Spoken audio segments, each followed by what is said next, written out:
Solo बच्चों, welcome to city bus brigade. This is Madhavlam and बच्चा, जैसा कि आप लोग को पता है कि आज है 4th of July and finally NTA ने रिलीज कर दिया है सीयूटी 2025 का रिजल्ट। एंड ऑब्वियस था, पहले ही उन्होंने हमें बता दी थी डेट की 4th ऑफ जुलाई को एक रिजल्ट आने वाला है। बट आई थिंक इसकी आज 2 बजे फाइनल रिजल्ट आया है यहाँ पर। एंड थोड़ा सा कह सकते हैं कंपेयर टू प्रीवियस कि अगर हम बात करें 2022 की 23 24 की कंपैरिजन में इस बार का रिजल्ट थोड़ा सा टफ रहा है, थोड़ा सा डिफिकल्ट रहा है। अगर हम बात करें, क्योंकि ऑब्वियस है इस टाइम पर पहले के एग्जामिनेशन की कंपैरिजन में काफी चेंजेस इस एग्जामिनेशन में देखने को मिले थे। एंड वही चेंजेस हमें यहाँ पर रिजल्ट में एंड आई थिंक इसका 100% स्कोर करने वाला जो कहीं ना कहीं एस्पिरेंट का ऑप्शन होते थे, वो सारी चीजें यहाँ पर चेंज होते हुए देखने को मिल रही। तो हमारे साथ यहाँ पर अवेलेबल है रिया चौधरी, जिन्होंने बहुत ही अच्छा स्कोर किया कॉमर्स टीम के अंदर। एंड वो अपनी जर्नी, अपनी सारी चीजें किस तरह से उन्होंने अपने आप को रेडी किया इस तरीके के स्कोर को अचीव करने के लिए, तो यहाँ पर हमारे साथ अवेलेबल है। तो वेलकम रिया। एंड सबसे पहले आप मुझे बताइए कि आप आपका अपना बैकग्राउंड वगैरह कुछ बताएं कि आप कहाँ से बिलोंग करते हैं एंड आपका कौन सा स्कूल था, आपकी क्या स्ट्रीम थी एंड ऑल सारी चीजें आप प्लीज बताइए। Sir, I am from Jaipur okay. and my stream was commerce. Okay. And आपके अगर हम बात करें कॉमर्स चूज करने के बाद, तो यहाँ पर सबसे पहले सीयूटी एग्जामिनेशन की बात की जाए तो ऑलमोस्ट बहुत ज्यादा एग्जाम, पुराना एग्जाम नहीं है। तो सीयूटी को लेकर के जो थॉट आपके माइंड में क्रिएट हुआ था वो 11th में ही आपको पता चल गया था सीयूटी के बारे में, या 12th में आके पता चला? कब पता चला और कब आपने सोचा कि यार मुझे सीयूटी एग्जामिनेशन देना है ताकि मैं अपने ड्रीम कॉलेज तक पहुंच पाऊँ? Sir, it was basically after my 11th exams that I started actually looking for the colleges that which college I want to go in, and then I came across CUAT, and that's how it started. Okay, so basically मतलब 12th में आते से आपको clarity थी proper कि भाई मुझे इस साल बोर्ड्स एंड सीयूटी दोनों एग्जाम देना है। Yes, sir. ओके। तो एक बहुत बड़ा लाइक प्रॉब्लम आता है ये समझने में कि सर बोर्ड्स हमने स्टार्ट कर लिया पढ़ना एंड सीयूटी में कहीं ना कहीं देखा जाए तो बहुत ज्यादा ऑब्जेक्टिव एग्जामिनेशन होता है कंपेयर टू बोर्ड्स। बोर्ड्स में सब्जेक्टिव पेपर होता है। तो कितना डिफरेंट होता है इन दोनों को साथ में प्रिपेयर करना, या सिमिलर ही होता है? अपनी आपको किस तरह की डिफिकल्टी फेस हुई बोर्ड्स एंड सीयूटी को दोनों को साथ में प्रिपेयर करने में? Sir, I think it was not that tough because if you are actually reading your NCRT regularly throughout your 12th, so it won't be that tough for you. And I would say economics was a little tough because it had a lot of sequence-based question, and plus the timing was, it was just 60 minutes and we have to attempt all the 50 questions. So the sequence questions were a little bit tricky, but overall the paper was not that tough. That's what I felt because I had started from the initial. Okay, so that's great. यहाँ पर हमारे viewers जानना चाहते हैं सबसे पहले कि आपने जब सीयूटी एग्जाम फॉर्म फिल किया तो वहां पे कौन कौन से डोमेन आपने चूज किए एंड उस डोमेन में कितना कितना आपने स्कोर किया है? अगर आप percentile wise and score wise आप बता पाए ओवरऑल, तो सबसे पहले आप मुझे बता पाएं कि आपका रिजल्ट एंड डोमेन कौन कौन सा चूज किया था आपने? Sir, I gave my English accountancy. It was BST and economics. Okay, So in English, I had 100 percentile in my that's shift, great. 242, and accountancy also it was 100 percentile. It was 250 only, and then it was BST. It was 99.18 percentile with 239 as my score, and economics it was 97.44 percentile with 196 as my score. Okay, सो मतलब basically कहीं ना कहीं थोड़ा सा score आपका economics में कम हो गया, अदरवाइज और अच्छा स्कोर हो जाता। Yes, sir. Okay, so overall 1000 की अगर हम बात करें कि ऑब्वियस से 4 सब्जेक्ट मेजरली आप यहाँ पे देखते हैं, तो 1000 में से कितना स्कोर आ रहा है आपका यहाँ पर, आप मुझे बता Sir, पाए? it was 928 out of 1000 okay, after so not. As such expected था, या इस बार जो बहुत ज्यादा मेजर कंप्लेंट्स आ रही हैं बच्चों की तरफ से कि कहीं ना कहीं सर नॉर्मलाइजेशन में मार्क्स कम हो गए, तो क्या रॉ स्कोर भी इतना ही था आपका, या रॉ स्कोर की कंपैरिजन में आपका जो फाइनल स्कोर है वो सिमिलर ही है या थोड़ा सा कम होता है वो देखा है आपको? Our score was 940, and I was expecting more because I had challenged 2-3 questions which were wrong. So, okay, but it was less. So तो this was not. Overall overall मतलब लगभग लगभग जो एक्सपेक्टेशन थी वहां से थोड़ा सा कम आपको देखने को मिला आपका score. Okay, so that's great, ठीक है। सो एक बड़ी प्रॉब्लम जो बच्चा फेस करता है 2026 के जितने भी एस्पिरेंट है वो आपको सुन रहे हैं, समझ रहे हैं एंड वो जानना चाहते हैं कि अगर हम भी 2026 की जर्नी में अभी यहाँ से स्टार्ट करें हमारी जर्नी, तो बेसिकली क्या क्या जो प्रॉब्लम्स आती हैं, जिन प्रॉब्लम्स को लाइक जो प्रॉब्लम्स आ रही है प्रिपरेशन करने के टाइम पर उसमें कैसे ओवरकम किया जाए? तो आपको कोई ऐसी मेजर प्रॉब्लम जो आपने नोटिस की हो ड्यूरिंग योर प्रिपरेशन जर्नी कि सर साल भर में मुझे ये वाला टाइम मेरे लिए बहुत डिफिकल्ट था, या ये वाली प्रॉब्लम मुझे बहुत डिफिकल्ट लगी जहां से मेरे लिए ओवरकम करना थोड़ा सा डिफिकल्ट हो रहा था, एंड उसको आपने कैसे हैंडल किया एंड ऑल? कोई प्रॉब्लम आप यहाँ पे I was actually preparing with Supergrad, so they were providing regular videos, so it helped a lot. I don't think there was any difficulty in it. And the last 1 month before the CUET examination, that was the major point when you have to focus on CUET. Otherwise, the whole year it was easy because if you're reading your NCERT properly, then that's it. You don't have to do much after that. Okay That so is जैसा the आपने main. मुझे बताया and जैसा मुझे याद आ रहा है तो कंटिन्यूअसली आप टेलीग्राम पे मुझे कॉल करते रहते थे एंड सारी चीजें और आप क्लास में भी कंसिस्टेंट रोल थे तो जैसा आपने सुपर ग्रिड्स के बारे में बताया तो कितना हेल्पफुल रहा आपके लिए थ्रू आउट द जर्नी अगर हम बात करें सुपर ग्रिड्स के साथ आपका बोर्ड्स एंड सीयूटी का जो जर्नी रहा तो जिस तरह की यहाँ पे लाइव क्लासेस एंड ऑल रही सारी चीजें चाहे यूट्यूब हो चाहे लाइव क्लासेस हो या आपके जो मॉक टेस्ट है एंड मॉक टेस्ट पे भी हम अलग से बात करेंगे बट ऑल दो भी लाइव क्लास आपके मेंटोर आपके साथ में किस तरह से आपके डाउट सॉल्व एंड सारी चीजें अगर आप बताना चाहें डिटेल में यहाँ पर हमारे एस्पिरेंट के लिए Sir, I think Supergrads kept me motivated throughout the year that whenever I felt like I can't do it, so I kept watching those videos. So it had a regular, I had that practice every day, and they had these weekly tests. So I used to give those. So it was a big help for me. And plus, those regular monthly tests, mock tests were also very helpful. That's how it was. Okay. And they also provide these mock books, which are also very helpful. And what about your mentors की mentor के साथ कितना connectivity थी आपकी जो doubts वगैरह पूछना आप मैंने कई बार देखा था कि आपको अगर कोई भी डाउट आता था तो आप कंटिन्यूअसली लगातार कॉल करते थे एंड बात करते थे सर जब तक मेरा डाउट सॉल्व नहीं होगा तब तक कहीं ना कहीं मैं शांत तो नहीं होने वाली बिकॉज मुझे पता है कि बहुत जरूरी है मेरे लिए एक एक छोटे छोटे जो चीजें हमारी कहीं ना कहीं कंफ्यूजन आता है उसको सही टाइम पे अगर आप क्लियर कर लेते हो तो डेफिनेटली वो आपके लिए काफी हेल्पफुल होता है एग्जामिनेशन से पहले तो वो किस मेंटोर के साथ आपका क्या कनेक्शन था आप मुझे बताएं यहाँ पर Sir, it was you only because you were our teacher for BST and accountancy and economics. So I was more connected with you. And I don't know his name, English. Okay.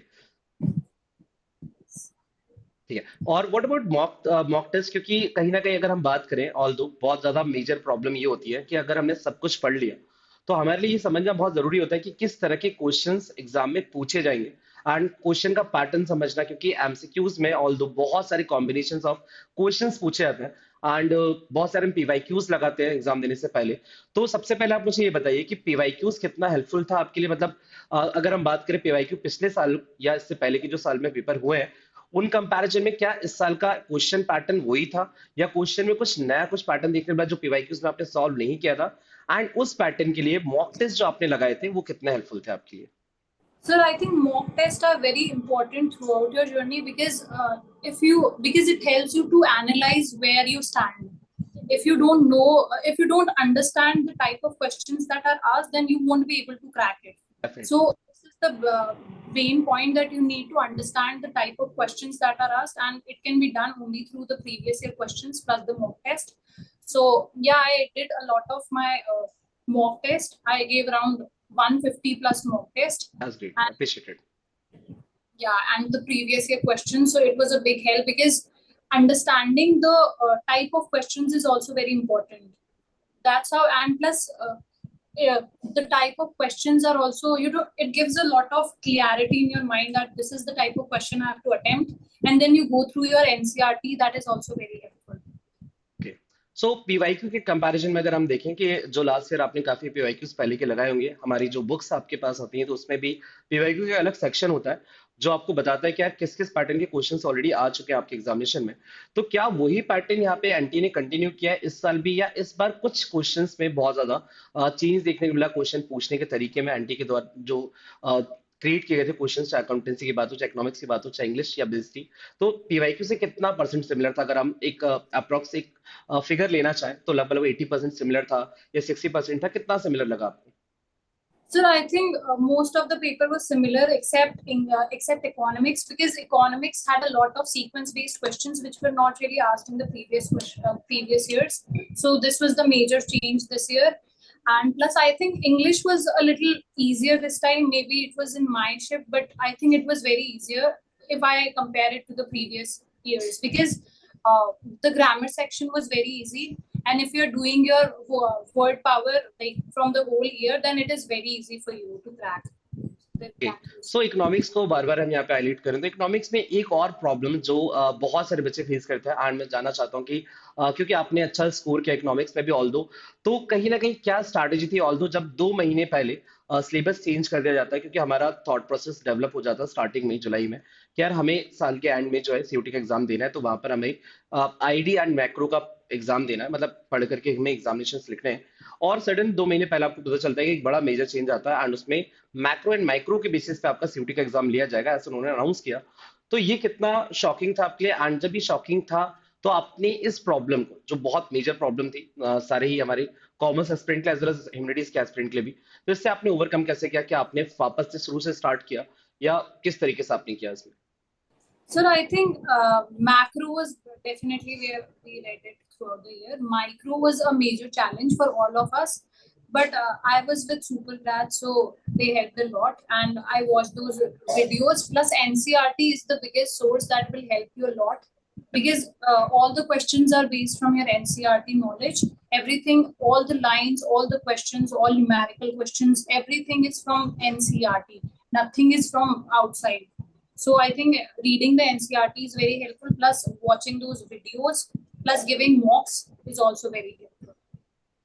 सो रिया, एक चीज आप मुझे यहाँ पे बताना चाहिए कि जब हम एक पूरी जर्नी की बात करते हैं, ऑलमोस्ट 12 मंथ्स की जर्नी होती है जब हम 12th में आते हैं, एंड वहां से हम लोग अपने एग्जामिनेशन को लेकर के कहीं ना कहीं एक ऑब्जेक्टिव डिसाइड करते हैं कि यार हमें बोर्ड्स एंड सीयूटी में इतना स्कोर करना है।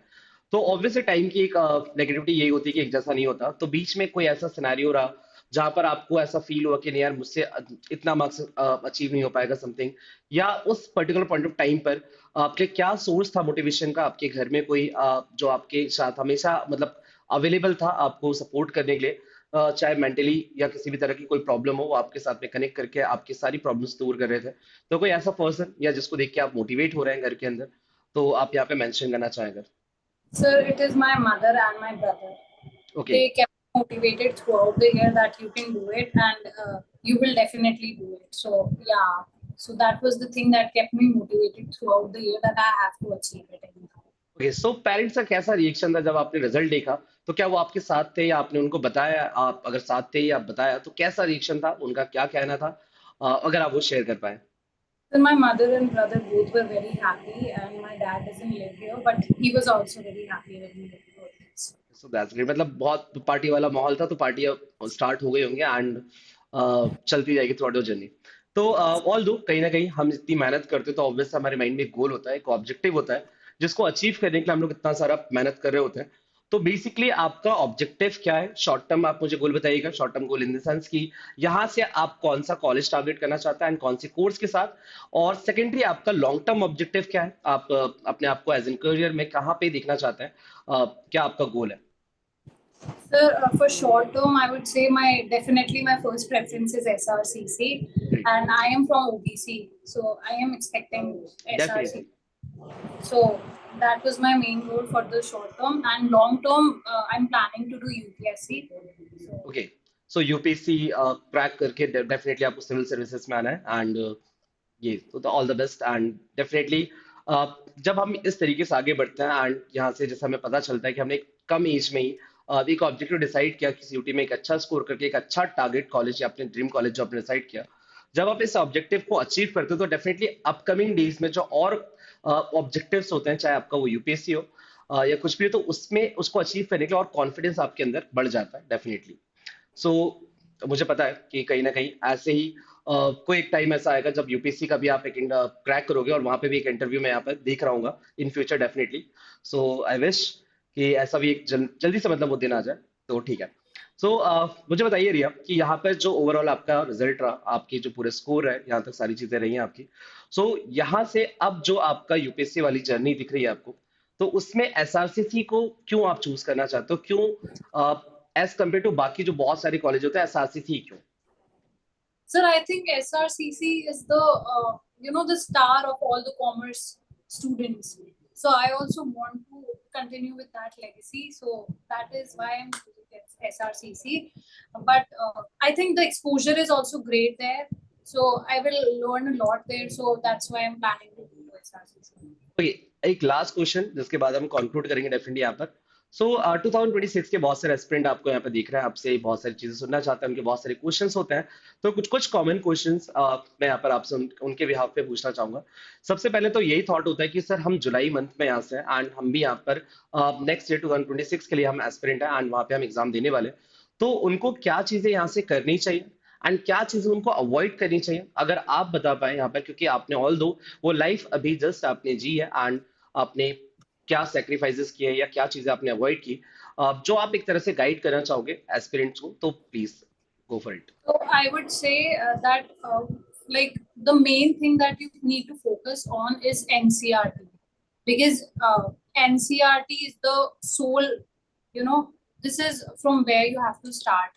So NCRT is very important, and for language, I think you should start reading word power because it helps a lot with your vocabulary. And I think grammar section is because it was very easy this time as compared to the previous years.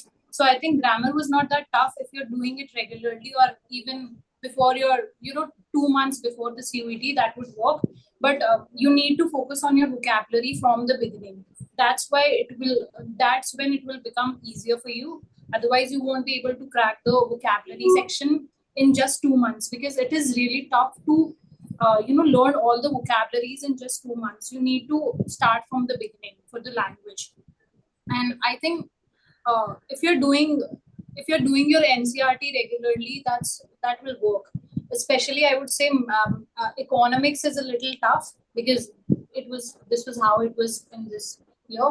So I think you should focus on your NCRT through in economics, because it was quite tough this year. So that's what, yeah, that's and क्या चीज avoid करनी चाहिए, कोई ऐसी चीज जिसको avoid करने की जरूरत है, आपका जो आपने सिनेरियो रखा अपना पूरा साल भर, तो क्या ऐसा कुछ था कि कोई चीज सेक्रीफाइस करनी होती, बिकॉज हम बहुत सारे एग्जामिनेशन में देखते हैं कि सोशल मीडिया से दूर रहना समथिंग समथिंग, तो क्या ऐसी चीज आपने भी इम्प्लीमेंट की एंड क्या आप ये सजेस्ट करोगे कि किसी चीज को सेक्रीफाइस करने की जरूरत है, या ऑल दो सिर्फ और सिर्फ एनसीईआरटी या अपनी पढ़ाई को कंसिस्टेंटली करने से ही सारी चीजें अचीव हो जाएंगी? Yeah, so actually I was very persistent that I have to crack it. And yeah, I did not use my social media for a year. This was my strategy.